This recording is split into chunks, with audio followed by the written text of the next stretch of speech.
begin by ringing the bell 3 times. And we'll let the sound and vibration invite us into this space. Invite us into our bodies and everything that we are experiencing, and invite us into this time of practice.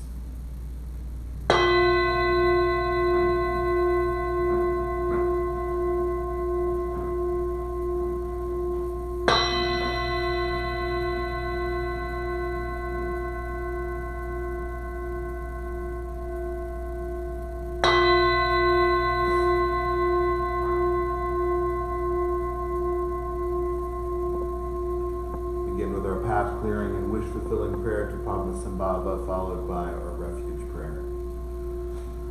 Dusom sangye guru rinpoche nungro kunda deva chen poja barche kumzel Dudru drapotel solva depso jinji laptu so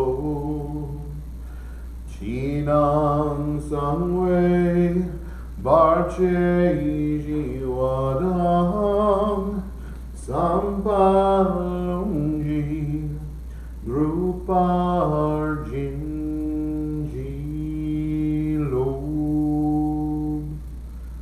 Precious guide, one with all the Buddhas of the 3 times, blissful presence and source of spiritual accomplishments, fierce destroyer of illusion who dispels every obstruction.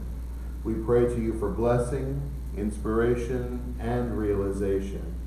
Please remove all outer, inner, and secret obstacles and spontaneously fulfill our aspirations. In Buddha, Dharma, and Sangha, we go for refuge until fully awakened through the power of generosity, ethics, patience, enthusiastic effort, concentration, and wisdom. For the sake of all beings, may we realize and demonstrate our innate goodness. In Buddha, Dharma, and Sangha, we go for refuge until fully awakened through the power of generosity, ethics, patience, enthusiastic effort, concentration, and wisdom. For the sake of all beings, may we realize and demonstrate our innate goodness. In Buddha, Dharma, and Sangha, we go for refuge until fully awakened through the power of generosity, ethics, patience, enthusiastic effort, concentration, and wisdom. For the sake of all beings, may we realize and demonstrate our innate goodness.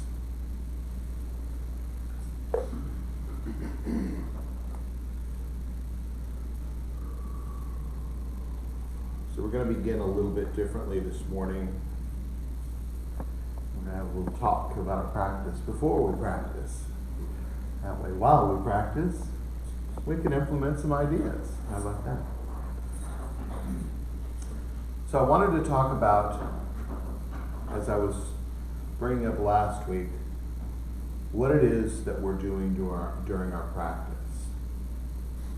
So tell me what we're doing in our practice. What are we doing when we sit here in this room, in these seats? What are we doing?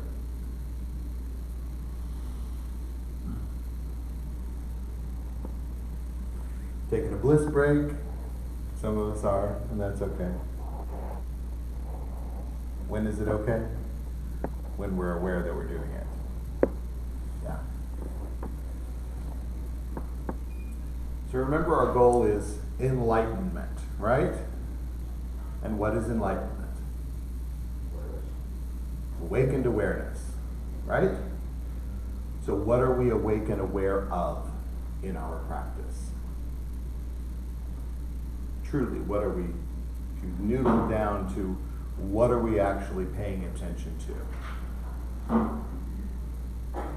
We have physical sensations and we have mental sensations. physical reactions, mental reactions, right? So if we have a physical reaction, what's happening? Like tightening, getting tense, because I'm reacting to something, right?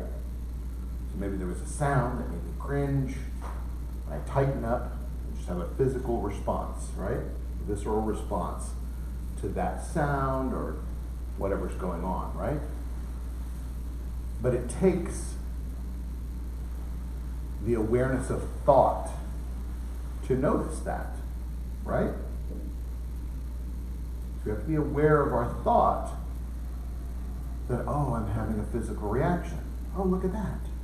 I'm tight, I'm tense. Now I can relax, right? So what are we focusing on? Thoughts, right? And who thought that they were supposed to be pushing their thoughts out? Go ahead. Yeah. Yeah.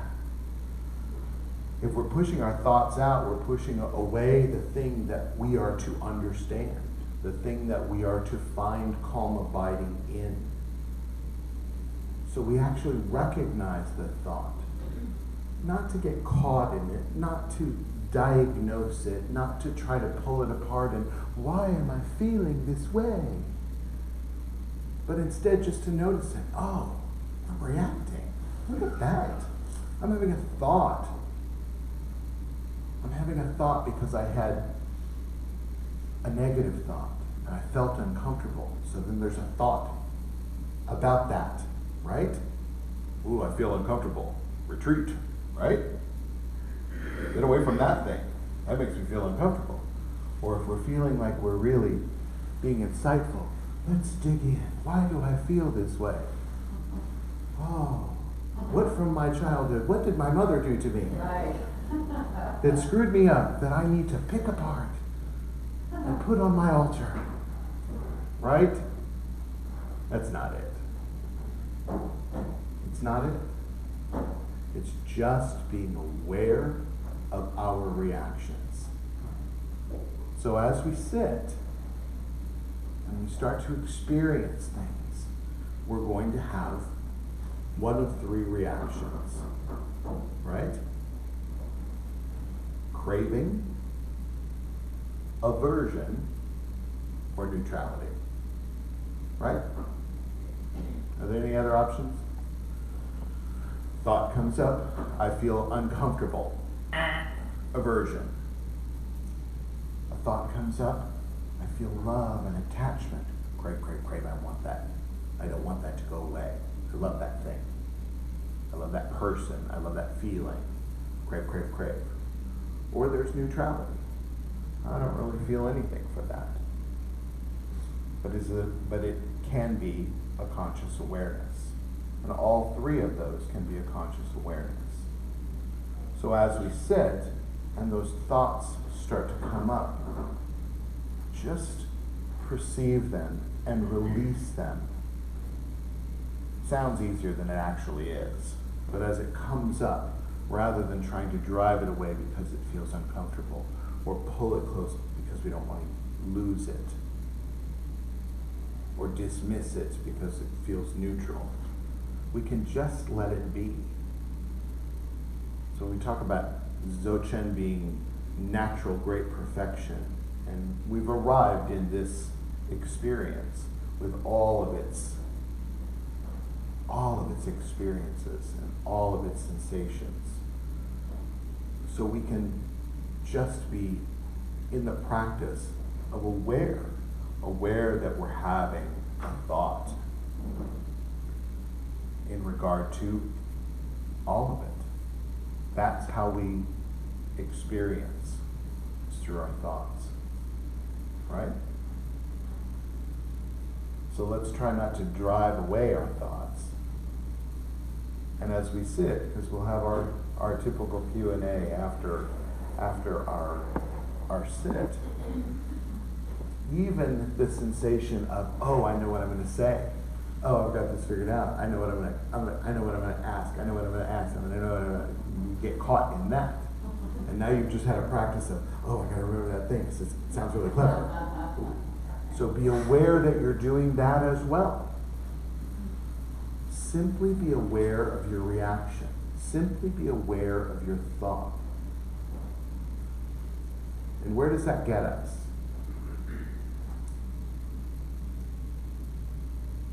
That's the question. We'll discuss afterwards. Yeah?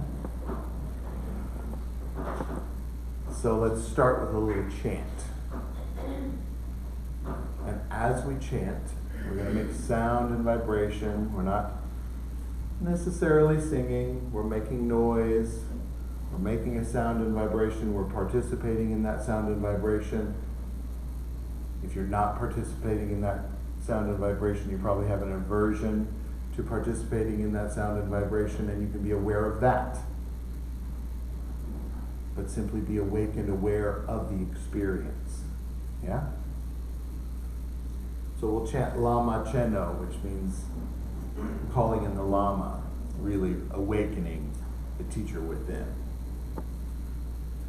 Lama Cheno, Lama Cheno, Lama Che Cheno,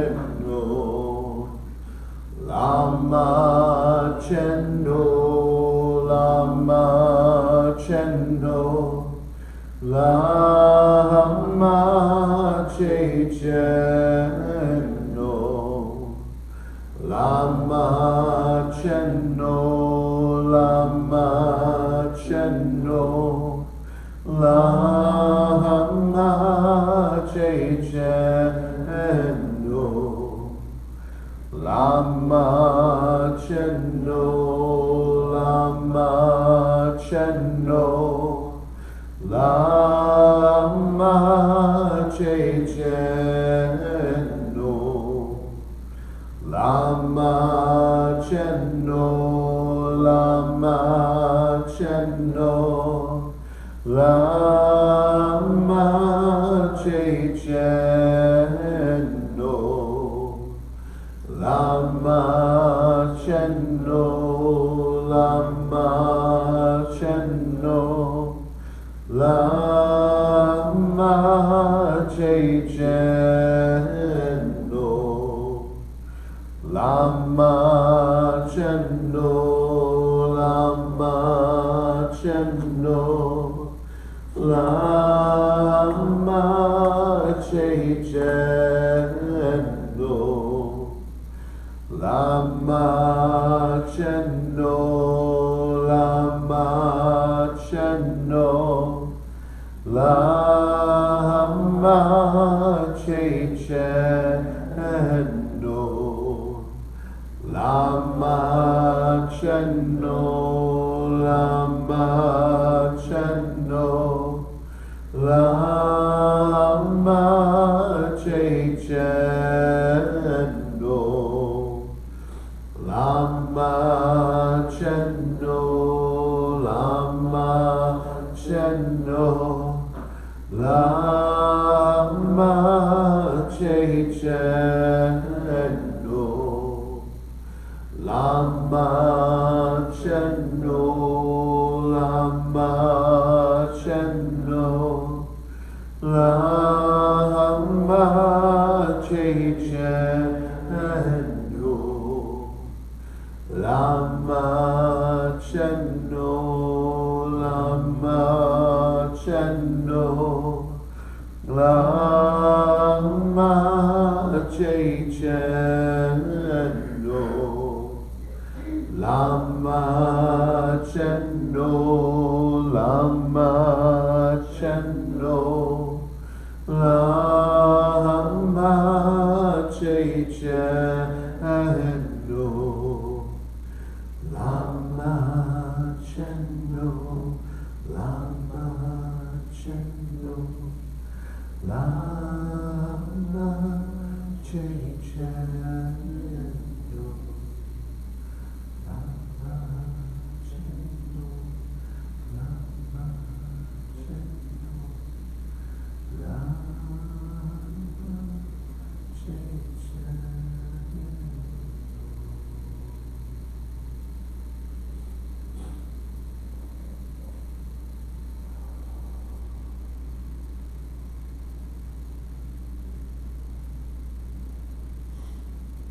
Calling in the Lama, calling in your inner teacher, recognizing that inner teacher,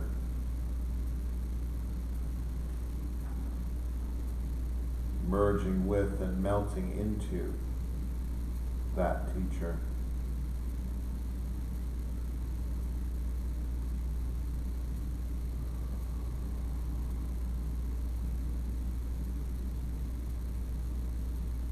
Sitting with natural body, Buddha's body, not too tight, not too loose, relaxed but supportive.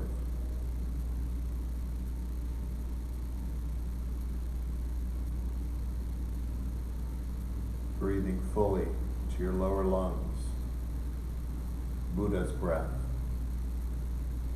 full and deep, nourishing. Breath is life.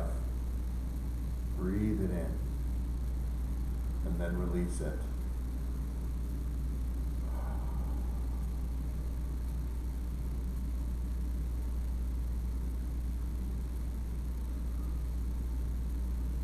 And sitting with an open, natural heart-mind, Buddha's heart-mind. Openness to the experience of an awakened awareness.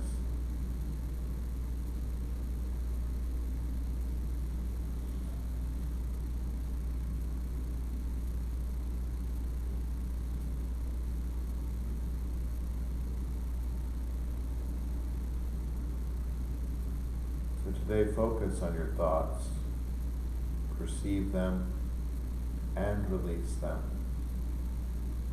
See them for what they are. A thought is a thought.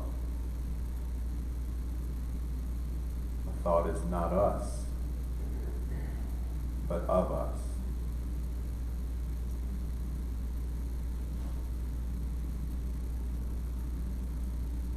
So remember, as we sit, this is all we're doing. Nothing else. Not creating, not fixing, not fabricating, not manipulating, just perceiving and releasing. Breathe it in and release.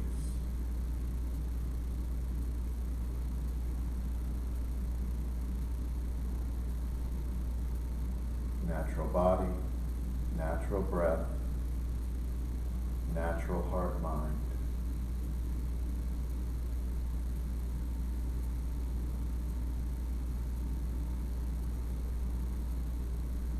Seeing your inner Buddha, being your Buddha.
are the blessings of the triple gem.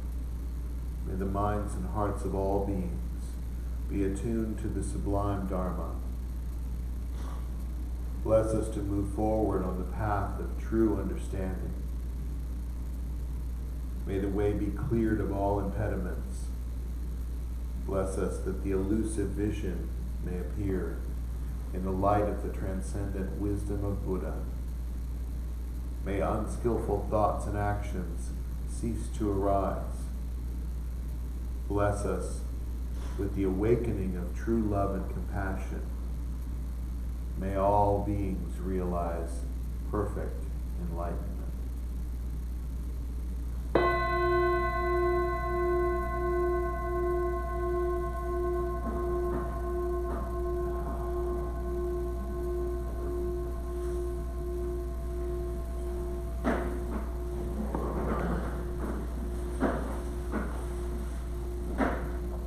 So how was that? Or practice different today or the same? Either is okay. I heard more this time than last time. Like outside sounds, cars, birds, I heard train, train. and I could stop hearing train. So then what? Well, okay, I hear it, and eventually there was understanding. I went off to the last time I didn't get that. And where we want to go with is the awareness that we're having a thought about the sound. And it can be as little as the label of that sound. I've diagnosed that sound to be traffic, train, bird. And understanding that I'm having a reaction, thoughtful reaction. And is that a bad reaction? Or good reaction? Right. It's just a reaction. Because that's what our bodies do, right? Our minds are meant and designed to look for threat. So we need to diagnose that sound. Is that a threat? Am I okay? Bird, okay. Tiger, maybe not. Yeah? But it's the simple realization that I'm having that thought, that my brain is kicking in, my ego is kicking in, my reaction that this body is designed to do is kicking in. Not bad, just a reaction. So then I asked before we started our meditation, what do we do with that? What is the outcome? From knowing and understanding that that is a thought, that is a reactive thought. What's the outcome from that?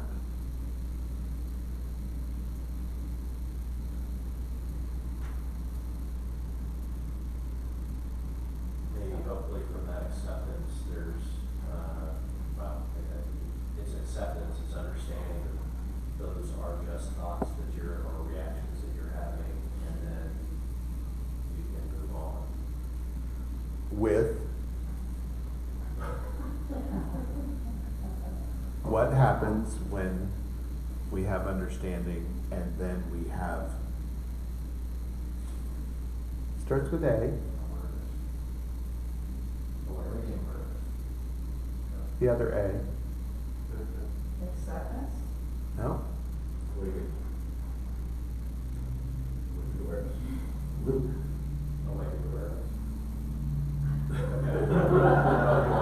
I'm really bad at charades, apparently. Action. Action. We can take action. And what kind of action is that when we have an understanding of what's going on in here? Wise. Wise and complete. Right? So now I understand that I'm having a reaction. I'm in traffic. I'm having a reaction. Without the awareness that I'm having an unskillful reaction, I'm going to have action that is potentially unskillful as well. Understanding that I'm having fear, that I'm having agitation, that my body's reacting because it feels unsafe, and my awareness of that can allow me to react in a skillful way. Wise action. That is the outcome that we hope to be able to affect. It's not about just, I got this. It's how do we put that back out? How do we be Buddha with what we're understanding? With skillful and wise action. So as we're having these thoughts, and diagnose, categorize them. This is the thought that I'm judging. I'm judging myself, I'm judging other people. And what am I judging?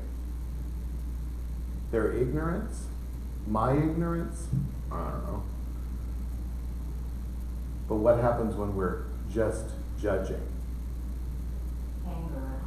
Anger, rage, unskillful action.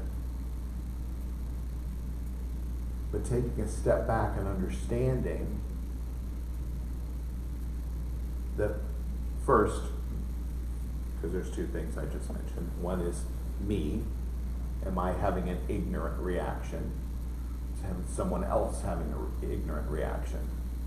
Right? So let's start with me. Why am I having an ignorant reaction?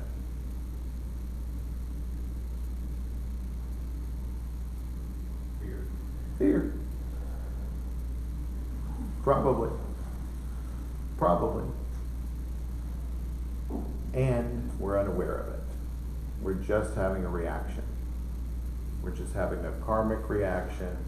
Because I feel fear, I feel whatever I feel. And now I'm in the thralls of it, not aware that I'm having the cycle of fear and fight back, rage, whatever's manifesting, whatever the action is that's coming from the unaware, unconscious reaction. Same thing for someone else. I mean, this is a very divisive time. We can see others as just, oh my God, how can they think that way? How can they be so oblivious to the injustice? How can they be that way? So think about it. How can they be that way? They're not aware. They're not aware, they're not exposed, and they're not paying any attention, just as we aren't, until we are. So when I pay attention to my reactions, and I react in a wise and skillful way, I set a new standard.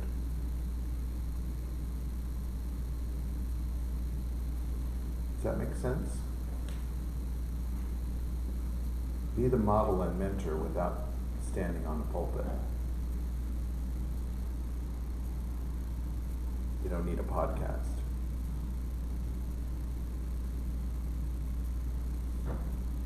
But we can see others for their unskillful actions and know that there's a reason.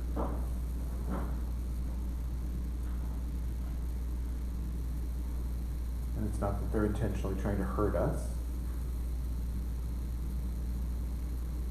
But we can react in a very skillful way when we know that other people are not reacting in a skillful way.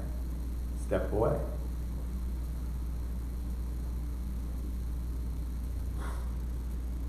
Remember there was I like the ocean. I like to go to the ocean. I like to watch the ocean. And I get like pulled in, I'm like, oh, I want to step in the ocean. I want to walk out in it. And the waves are so pretty. And then you get out about this deep, and that starts knocking you around. It's not so pretty anymore. So we can stand there and try to just get knocked around by it or not react, or we can move back. We can retreat and enjoy it for what it is, rather than getting beaten around by it. Yeah?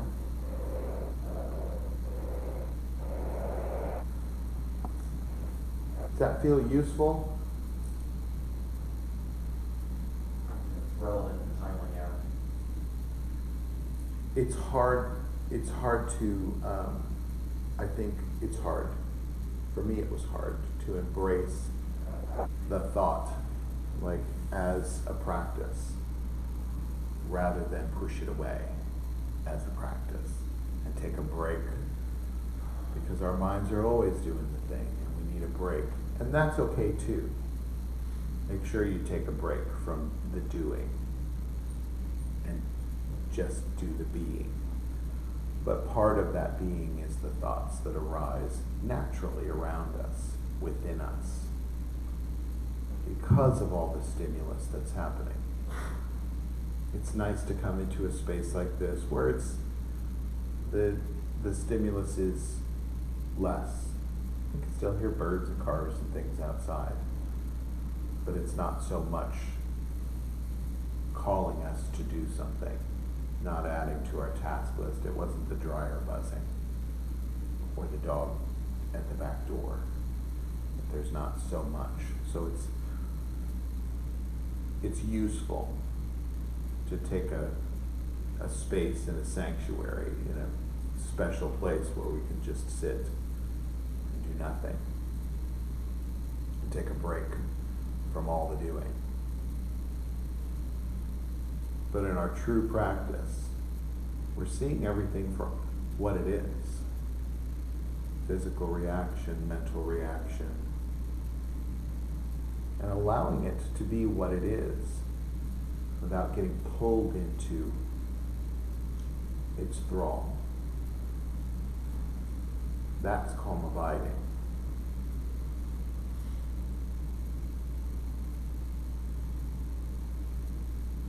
Thoughts? I appreciate the practice of realizing I'm having a thought and then refocusing back to my breath. I think there's value in that, but by contrast, what we were encouraged to do today is also valuable. Being able to, without overthinking the thought, but sitting with it and acknowledging it for what it is. I don't know, in my experience, a lot of times, like a Chinese finger trap, when you are not trying to resist, an experience or a feeling, and you lean into it, it loses its power over you.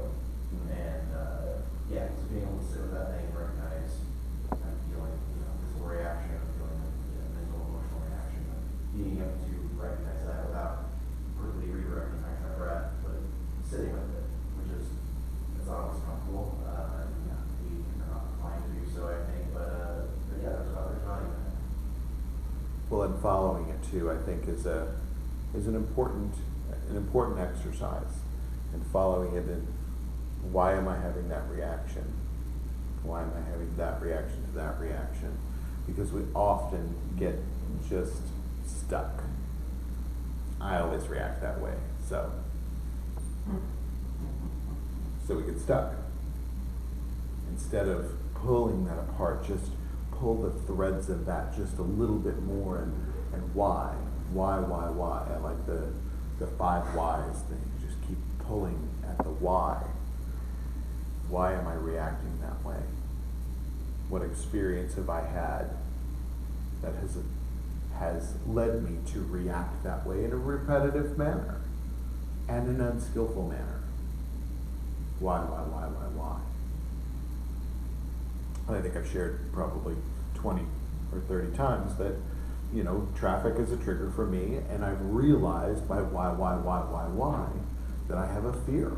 That I have a fear that there are unskillful people around me and things that are happening around me that I can't control, and it's due to a wreck I was involved in that I pretty much just suppressed because it was uncomfortable, but it also put a wall up that makes me fearful.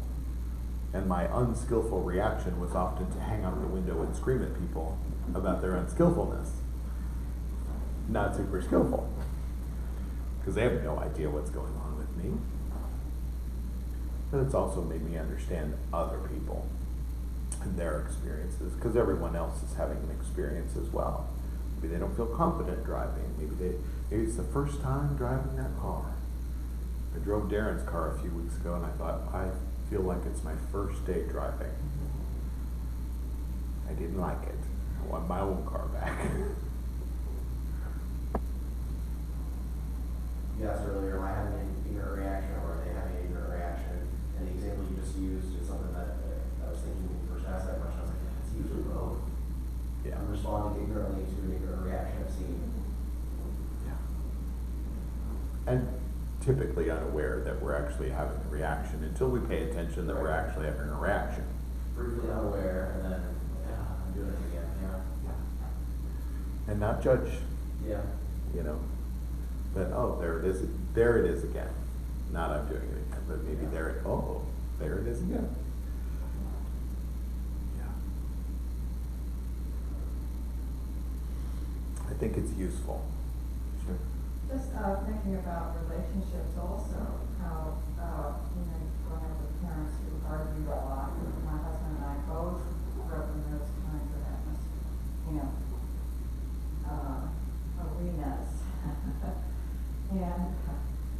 And after 52 years of marriage, not doing it ourselves. And I think meditation has helped us to learn to breathe into it, to look at it, and do I want this? Or is there another way of responding to the way I've been taught? I think meditation has really helped this side for both of us. And so here we are, 52 years of marriage, and Mike is, he's a Bill, he has Parkinson's, and we're better at taking one moment at a time in our relationship and just loving that moment.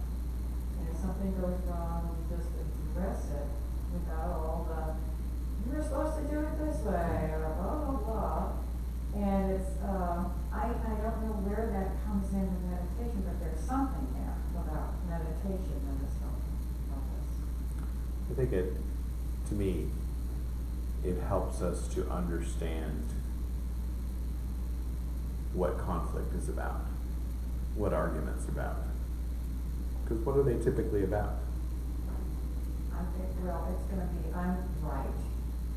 I want the power in it. Or And you don't hear me. Yeah. And you don't see Yeah. that my way was the easier way. And you've made it difficult for both of us now. Right? Yeah. Unexpected and awesome. Yeah. That's great. What else? It's inside of that is, beyond that is the seed of compassion. And it's so hard sometimes I can be compassionate for other people, but I have a hard time being compassionate for myself. But I find occasionally when I'm aware that I'm having this thought and being with it, that if I'm compassionate with myself right away, then my compassion for the other person happens almost simultaneously at that moment. Yeah. Because it's just like the I'm human form, trying to, do the thing that I do and be here.